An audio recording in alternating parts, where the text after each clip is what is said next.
Hey everybody. Hope everyone can hear me okay. It's been quite a while since I've been on, so thank you for everyone that's tuned in. I've been a little bit occupied, this past couple of weeks, or I guess month. So I'm happy to be back. So thank you everyone for waiting.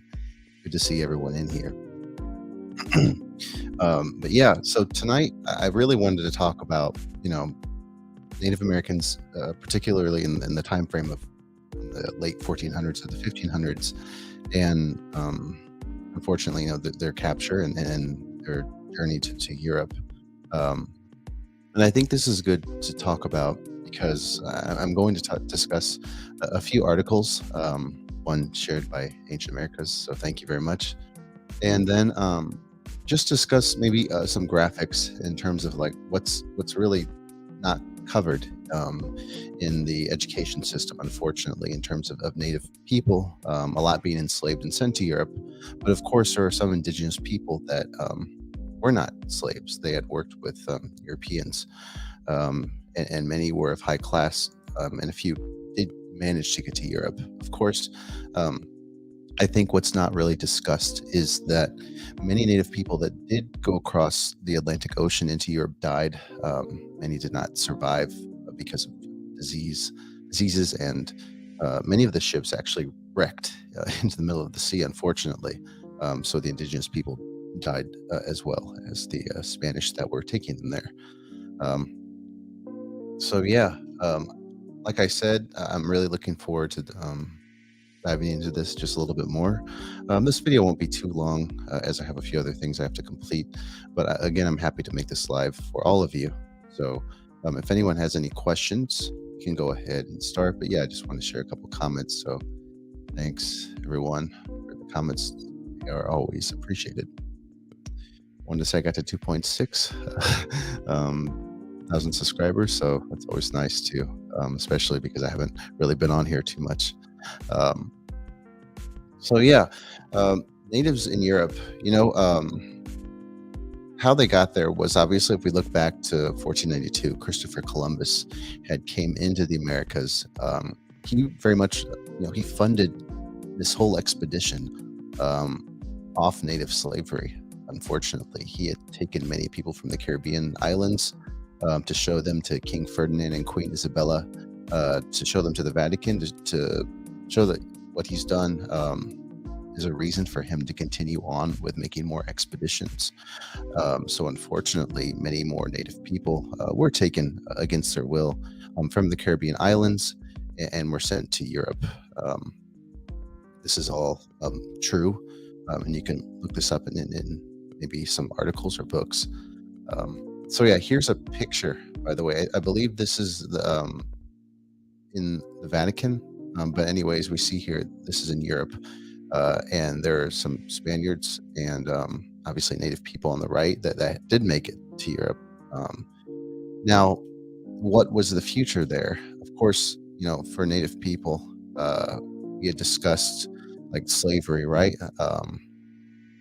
But to my understanding, some did end up going into, well, some being able to escape, right?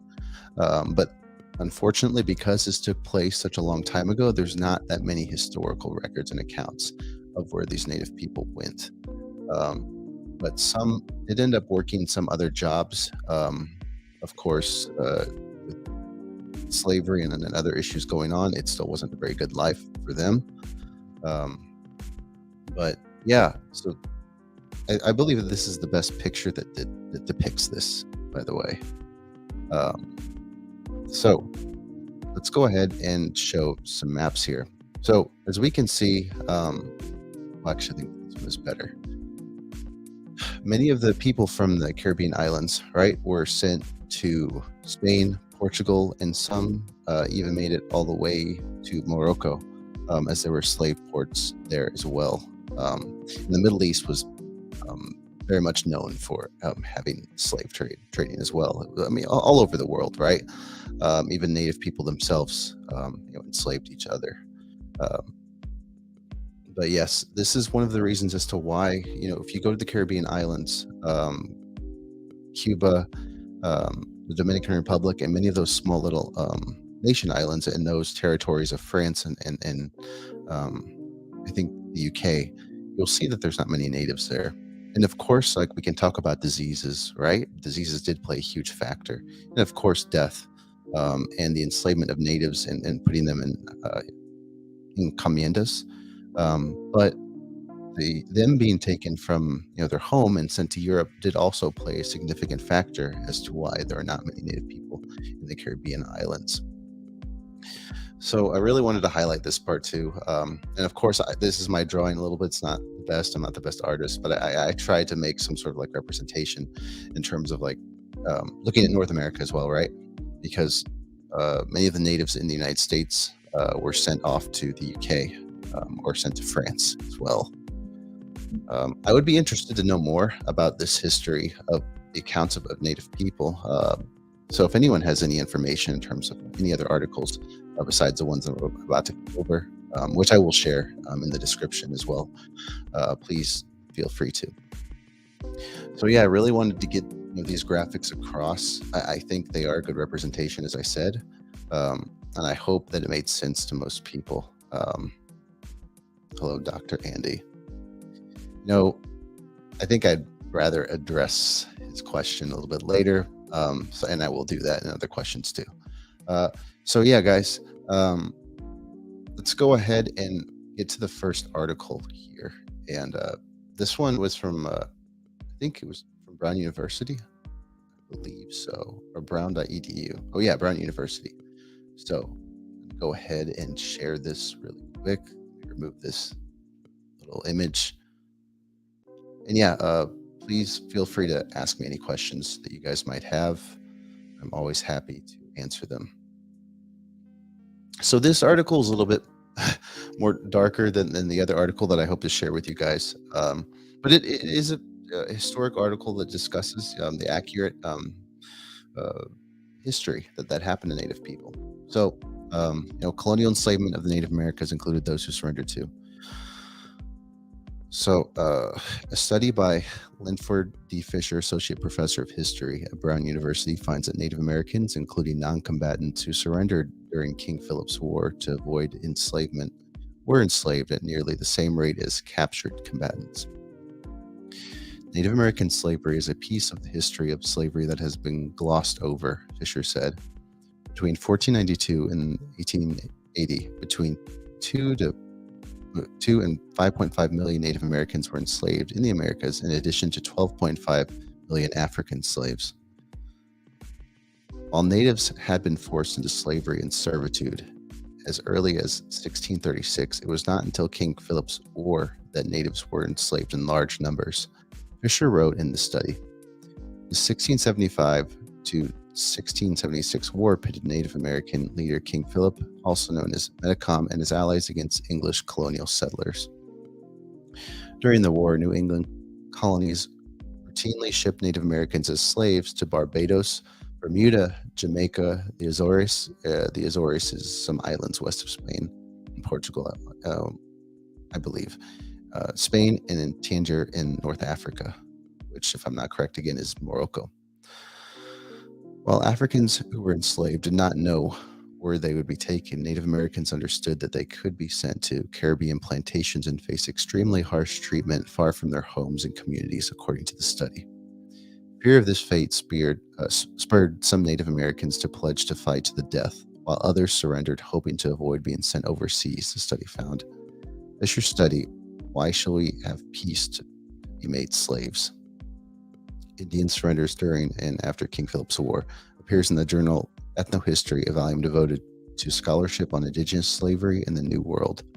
Native American enslavement was documented in colonial correspondence, shipping records, court cases, town records, colonial government orders, and petitions from colonists to the British government. Even contemporary official histories of the war point out the same thing. Indians were enslaved in mass and either distributed locally or sent overseas to a variety of destinations, Fisher wrote in the study.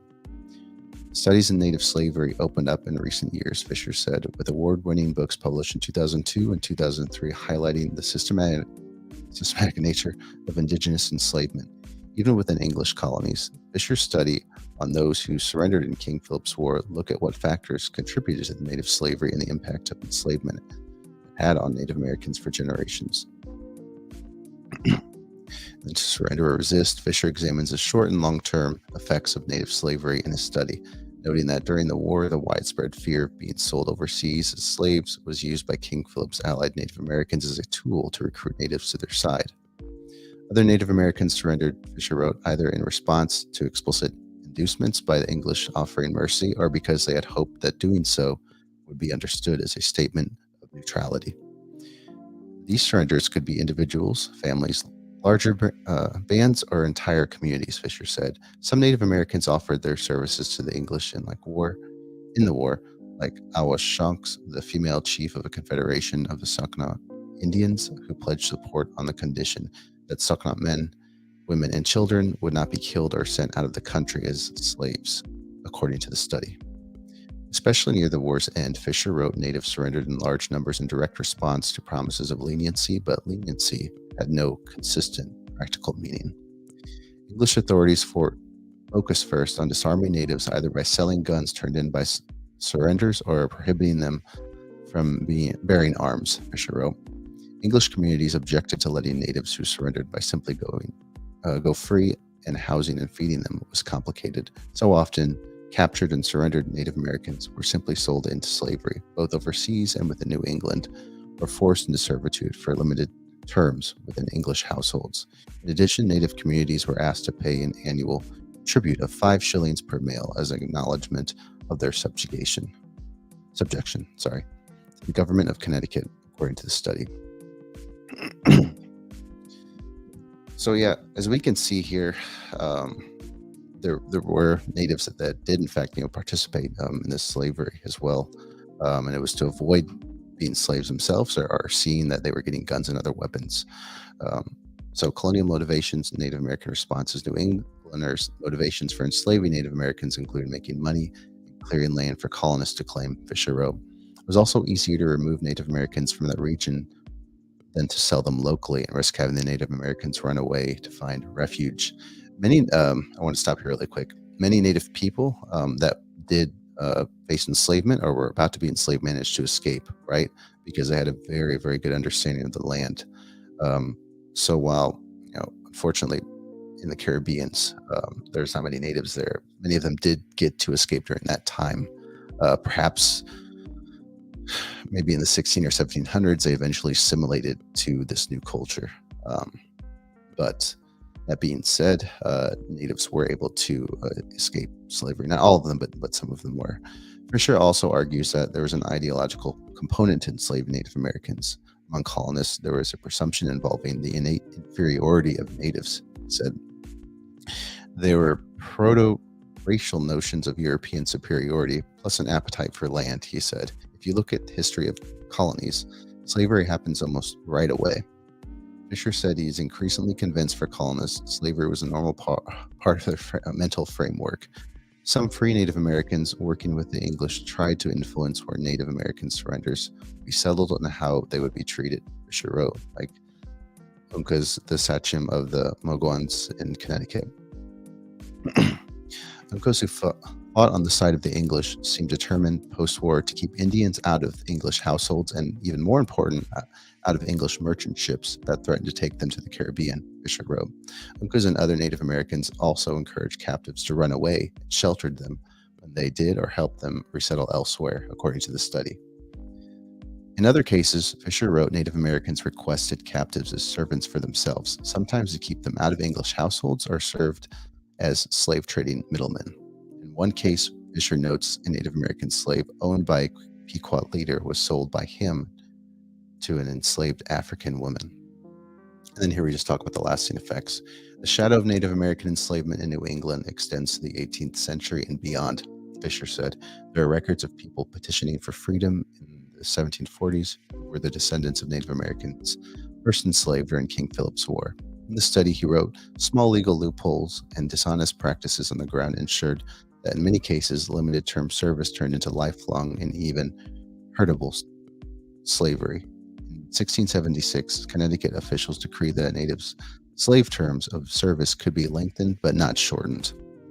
The law passed the same year by the Rhode Island General Assembly seemed on the surface to outlaw Indian slavery, but Fisher noted in practice that and other laws ensured that native surrenderers were disposed of for the benefit of the colony, with various terms of servitude. Native Americans 5 years of age or younger, their servitude lasted until they were 30 years old. That's quite a long time, right? Um, These enslavement practices permanently disrupted the lives and livelihoods and kinship networks of thousands of Indians, Fisher wrote, and sometimes slavery was simply given another name. In 1721, 45 years at the end of King Philip's War, the Connecticut General Assembly took up the question of second-generation Native American child slaves. The Native American children had been placed as servants in English households, and after the war had grown up and had children on their own, what should be done with them? Fisher wrote that while leaders did not approve of enslaving them, they also did not want to set them free. So the generation of children also became indentured servants. So it doesn't get much better after that. Native Americans sold overseas occasionally made it back to the United States, which I was actually surprised about. Fisher wrote others died and disappeared into the wider slave market and labor force, or became established in locations where they were sent, like modern-day community of individuals in Bermuda who claim New England Indian descent.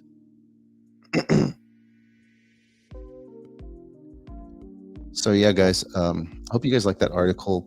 It was maybe not the happy go lucky article that maybe we would like to read, but I believe that it did prove that Native people were enslaved in masses.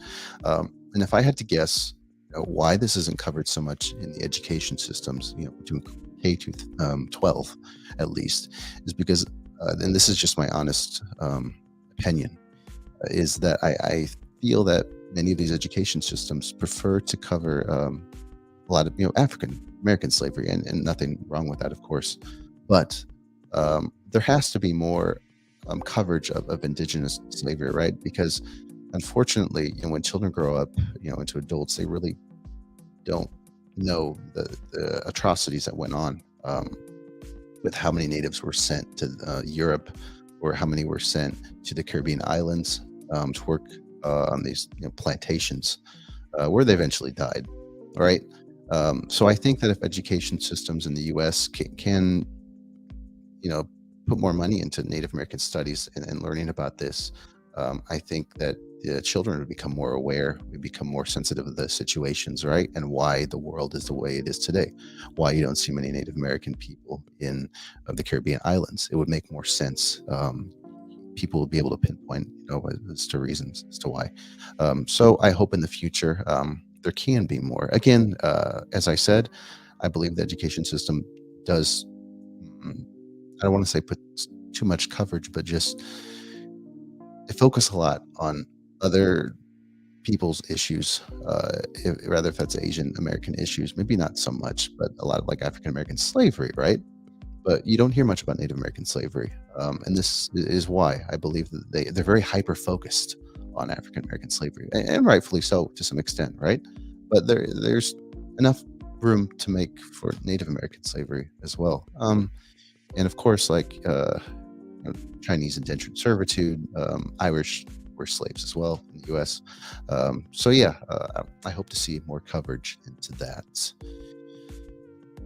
So, Gio, did you have a question? I wonder how many people in Europe. Yeah, that's a good question. And this is what I believe, and that is that I think that many Native Americans that survived the ships over to Europe probably did not, their lives weren't that long. What I mean by that, but they still probably contracted some sort of like virus or disease, right? Especially when they went to Europe, right? So I imagine that probably not many Europeans have Native American ancestry, but I'm sure that there's records where you could find some. Because we have to understand that these diseases, unfortunately, were very unknown to Native people. Again, they died in masses on ships to Europe, right? So if they barely survived the ships, then they probably didn't have much time in Europe.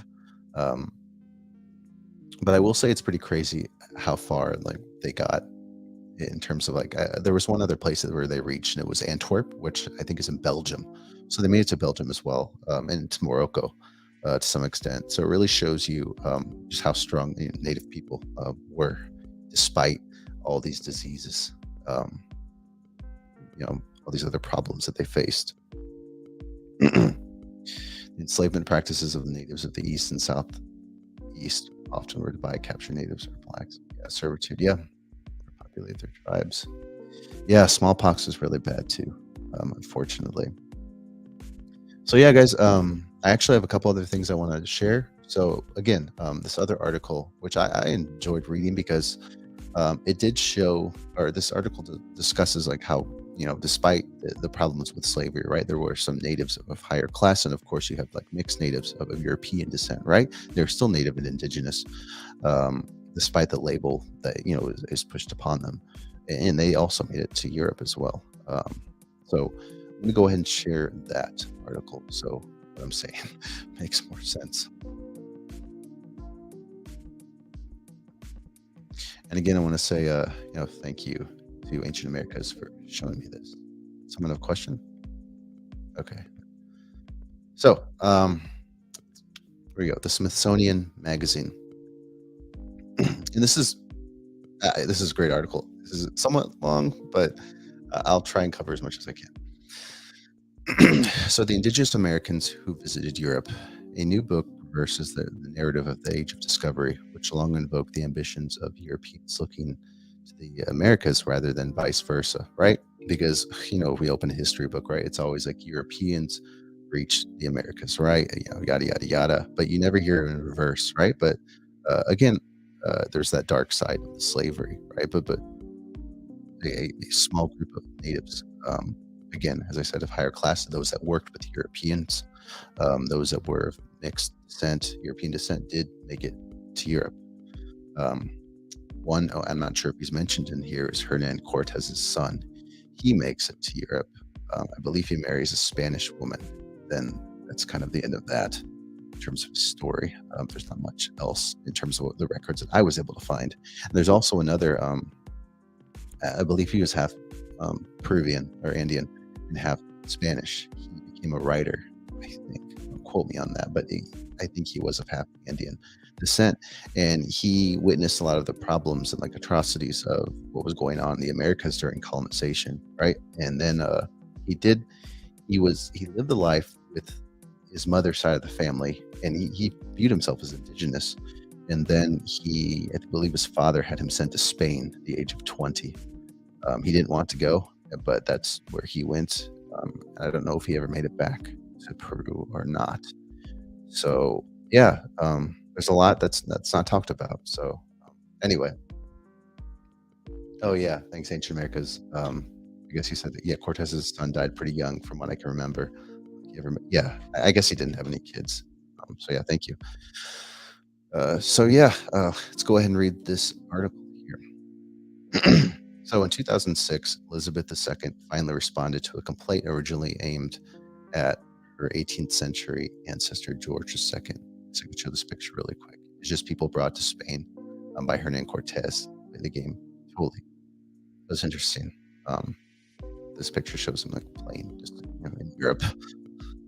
But so welcoming a delegation from the Hmong tribe, the British Queen accepted a petition originally brought to England in 1735 by Sachin Muhammad Wanayaman, who wanted the Crown to acknowledge the crisis posed by British settlement of the tribal lands, what is now Connecticut.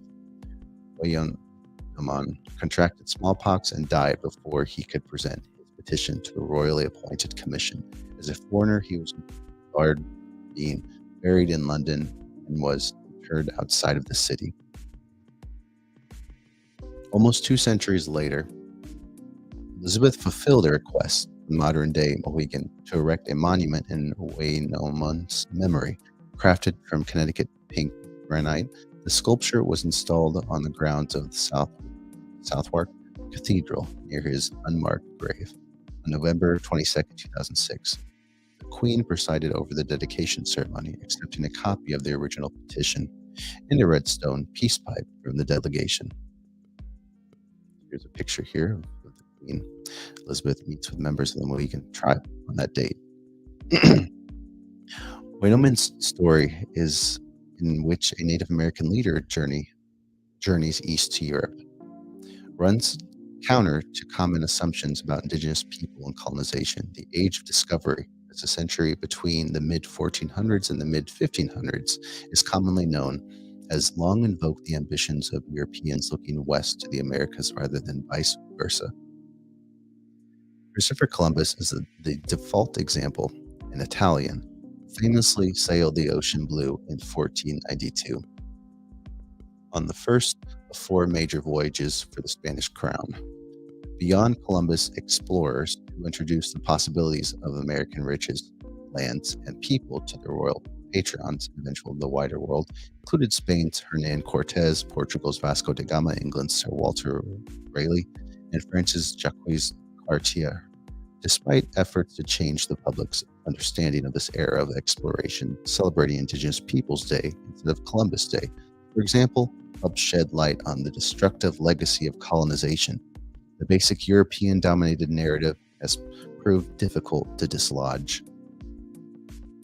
In her new book, On Savage Shores, How Indigenous Americans Discovered Europe, Caroline Dodds Pennock reverses this oft-repeated narrative, demonstrated the Wayanoman's trip to England was part of a lengthy history of Indigenous people crossing the Atlantic. A historian at the University of Sheffield in England, Pennock explains that tens of thousands of Indigenous people traveled to Europe after 1492, rather as diplomats and leaders. Enslaved laborers are the wives and children of European men.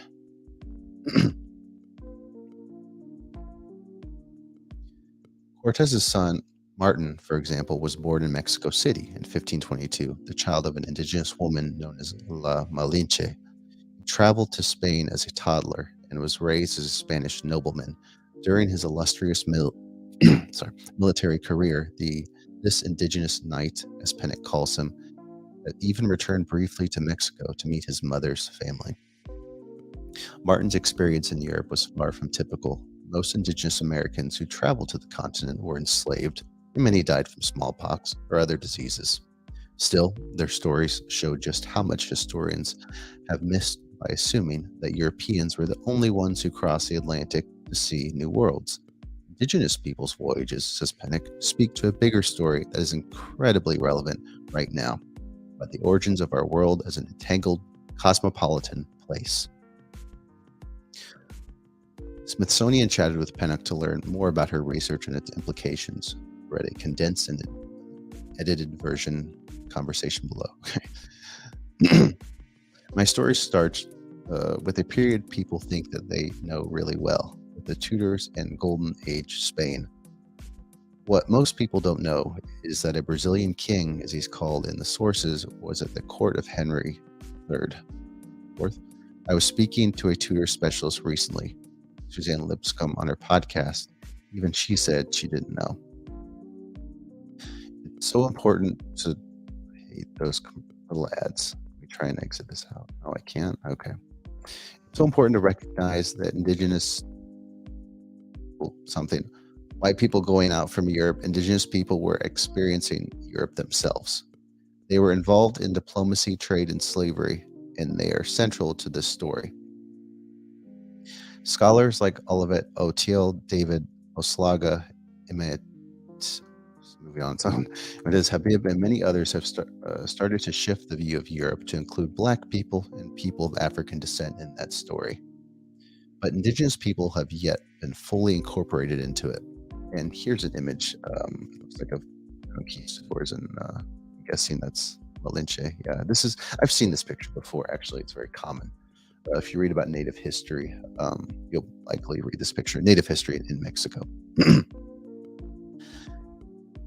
Paul Rush wrote a wonderful book, Indigenous London, that covers Indigenous people from the 16th century up to the 20th century and includes Aboriginal people from all across the world. But the reality is that there were thousands of Indigenous people in Europe before the British got heavily involved in North America in the 1580s. My book goes up to the founding of Jamestown in 1607. It was really important for me to focus on the early period where we see the beginnings of globalization. You could carry on telling this story later, but it's the first period that hasn't been as well studied. That's what the book is about. Shedding light on these stories of Indigenous travelers, which are so important in their own right, but also trying to shift a broader picture to give us a sense that their lives matter for how we see this period. And here it says, your book doesn't address the experience of Matoaka, the woman referred to as Pocahontas, and later Rebecca Wolf, which is one of the most famous Native Americans to visit Europe. Why not? First, she's later than that period of the book. The young Matawan woman died in England in 1617 for her 22nd birthday and is buried at Gravesend, not far from where I grew up. The other difficulty is that her story is both very well known and extremely poorly understood. It has been appropriated and fictionized, colonized for centuries. Her descendant communities have asked the people to stop talking about her. There's a Leave Matoaka Alone hashtag because there have been so many terrible appropriations and misrepresentations of her story in recent years. And part of the argument is that there are plenty of other people you could talk about. Let her rest. And here we have an image of abduction of Maloka. Okay, so I guess this is just kind of a ship of these Europeans, natives go on and take them to foreign lands. Europe. What inspired you to write this book? I started as a scholar of the Aztec Mexica, trying to understand perspectives that are hard to hear. Women's history, gender history, the history of the non-elite families. I began to wonder why we heard so much about Europeans traveling west and not so much about indigenous people traveling east. In 1528, Cortez returned to Spain for the first time after his defeat of the Aztec Mexica people. He took a big entourage with him. They included birds, animals, treasures, but also indigenous people, including tumblers, jugglers, and entertainers. He had a large contingent of indigenous nobles who traveled with him, some sons of Montezuma II, lords, rulers of allied cities, and their representatives. And I just wanted to remind those that are watching that Cortez did have a lot of native allies, right? The Tlaxcalans that helped him take down the Mexica, the Aztec Empire. Many died in Spain, as was sadly not unusual for indigenous people traveling to Europe. The story of devastation by disease is something that happened on both sides of the Atlantic. Studying the Aztec Mexica, I started to ask, well, where are the other travelers? I began looking out for them in my work, and I making note of them. Originally on Savage Shores, was going on to be an academic book on people from Central America traveling to Spain. But the more I had time to think about it and reflect on it, the more I realized that there was a much bigger story about indigenous people in Europe. Here's a picture of, a Brazilian indigenous woman, and she's in France. Well, artwork, I should say. Describe people who were enslaved and taken to Europe. How does this fit into the larger, still mostly unknown story of the enslavement of indigenous people? The majority of indigenous people who came to Europe were enslaved. Indigenous slavery has increasingly become a part of the story in what is now the United States. Andres Reséndez's fantastic book, The Other Slavery, synthesized a large amount of scholarship that has gone some way towards starting to change that story for North America. He estimates that up to 5 million indigenous people were enslaved between the late 15th and 20th, early 20th centuries, and there may have been more. I believe there are more. But the people who were transported elsewhere, like to Europe, are lesser known. Most descendants of indigenous people in Europe don't know why they're descendants of early travelers. So the legacy of that oppression and bondage is often experienced within people's homelands rather than by descendant communities overseas. They don't have a diaspora in the same way as the African diasporic communities. It's difficult because I really don't want to make it competition in any way. Slavery was a shared horror. What are some of the sources you've used to uncover the story? It's difficult to access the voices of these indigenous travelers. Usually the sources are Europeans who either kidnapped them, enslaved them, or just entourage to them at some point. The exceptions are occasional direct reported speech. There are always some recorded Indigenous oral traditions that speak on how these travels were being received by Indigenous communities. One of the key sources for the book in the records of freedom suits by people who were enslaved. These sources came from the fact that after 1542, theoretically at least, Indigenous residents of Spanish territories were not supposed to be enslaved under any circumstances. The laws were suspended in Mexico and Peru for a period of time because of local objections, but they were immediately implemented in Spain, and the crown actually sent inspectors to go around and investigate whether people were being held illegally. Historian Nancy E. Van Dusen has worked this material really beautifully, looking at the experiences of different Indigenous people who were either enslaved in the Americas or kidnapped and then enslaved in Spain. Freedom suits represent one of the few opportunities we could hear the voices of Indigenous travelers, albeit through a legalized structure. Of course, they're framing their narrative in a way that will hopefully make them free, but it's really important. It's a really important place where we can hear their own voices recorded directly. In the Archivo General de Indias in Seville, we find another type of record by Indigenous people. Seville was actually one of the major cities that natives were sent to during the colonial era. These are elite petitions. These letters, upper-class Indigenous Americans made various requests to the crown. We know these individuals also appeared at court.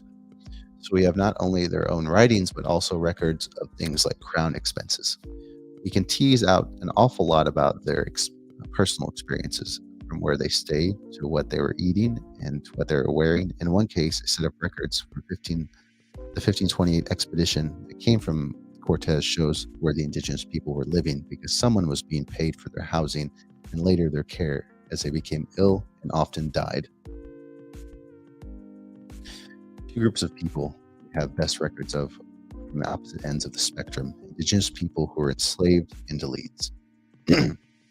Another significant group was children, some of them related to Europeans.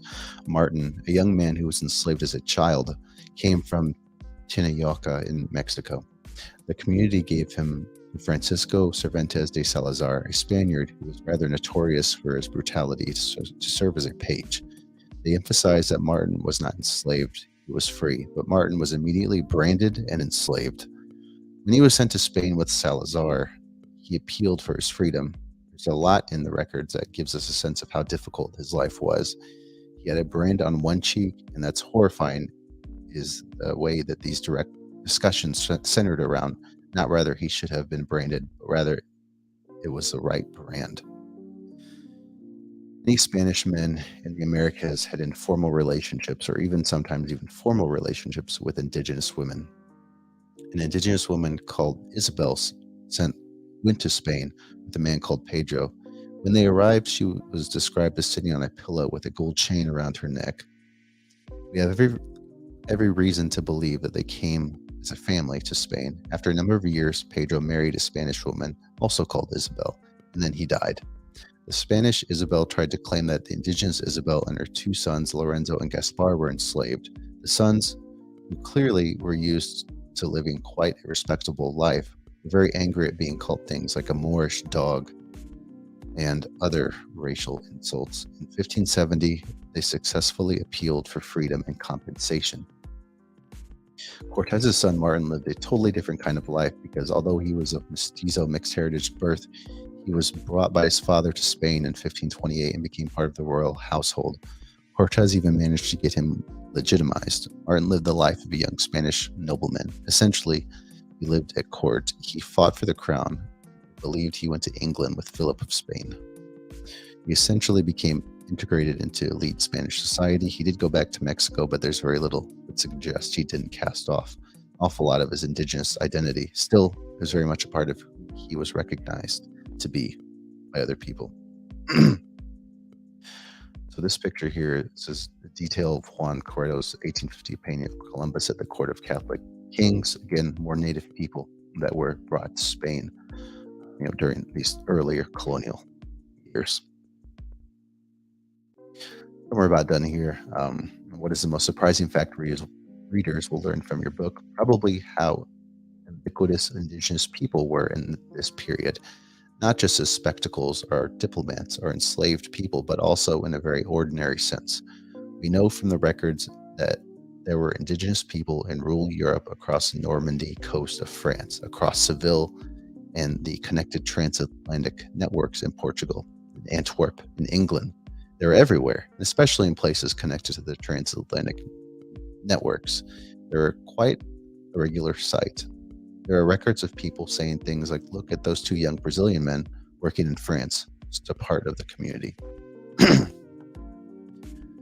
So, yeah, I think this COVID-19. So we'll just finish up there with that article. Again, thanks, Ancient Americas, for showing that. I hope you guys enjoyed it. Of course, it is interesting to learn just like how life must have been, to be taken to a very alien world, that being Europe, right? And then, unfortunately, as the article said, that most indigenous people were slaves, but you did have that rarity where you had indigenous people of higher elite class that made it to Europe. Again, the chances of dying were pretty good, considering that how native people made it to Europe, but then you're just surrounded by different types of diseases, right? So unfortunately, it was kind of a double-edged sword.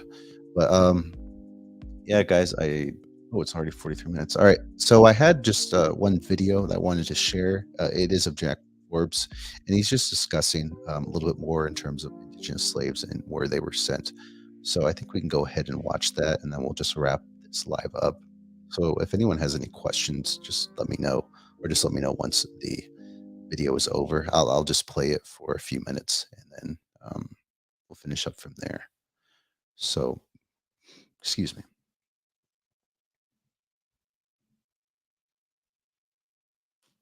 So here we are with Dr. Forbes. Columbus chose to finance the conquest of the West Indies by selling Native American slaves. And he characterized it as his granjeria, or granary. In other words, it was the granary that was going to pay for the conquest, that is, Native American bodies. And Columbus himself sent at least 3,000 and possibly as many as 6,000 or more Native American slaves to Europe. This begins as early as 1493. On his return voyage, he takes about 24 Native Americans to Portugal and Spain. In the subsequent voyages, many, many more are sent, men and women.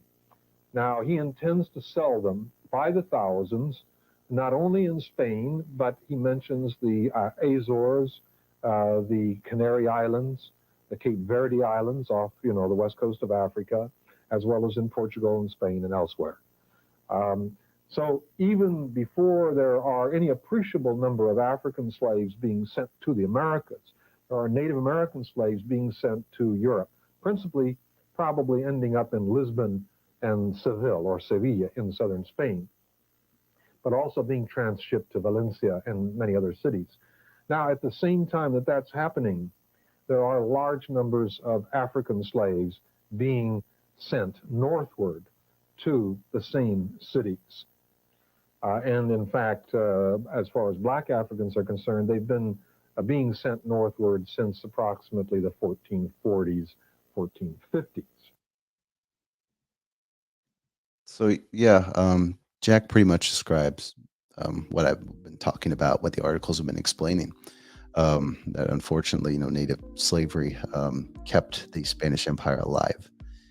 It kept, put money in a lot of the Europeans' pockets, the ones that were elite, that were rich, that really benefited off the land, having these plantations, sugar plantations, encomiendas. So without native people, the Spanish Empire would have failed quite magnificently, should I say. So yeah, again, I really hope that, sometime in the future, I believe that the education system will cover more indigenous issues that are going on in history, right? In terms of what happened during 1492, because this is, it's the U.S., this is the Americas, so it should rightfully be covered. So I'm not sure if anyone had any questions. I think we will wrap this up because I wanted to keep it under an hour. I'm happy to answer anything right now. Um, so yeah, just drop a question if you have one. If not, we'll just wrap this up.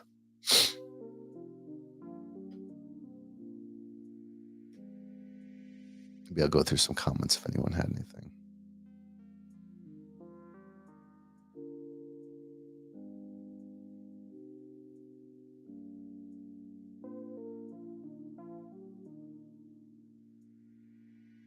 Yeah, definitely the law of Burgos. I'm aware of that.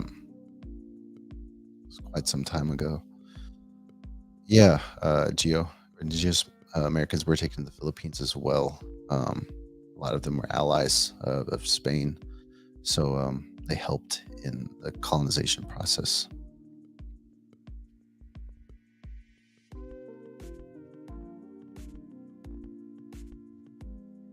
So yeah, I appreciate you guys coming on. I will be making more lives and more videos in the future. So if you enjoyed this video, this live, please leave a like. Feel free to comment if you want. I think I'm going to wrap things up. So again, hope you guys have a good night or morning, wherever y'all are at in this world, this crazy place. Yeah, thanks again. Comments are always welcomed in this stream. So thanks again, guys, for coming on. I'm going to sign off now. So adios and good night.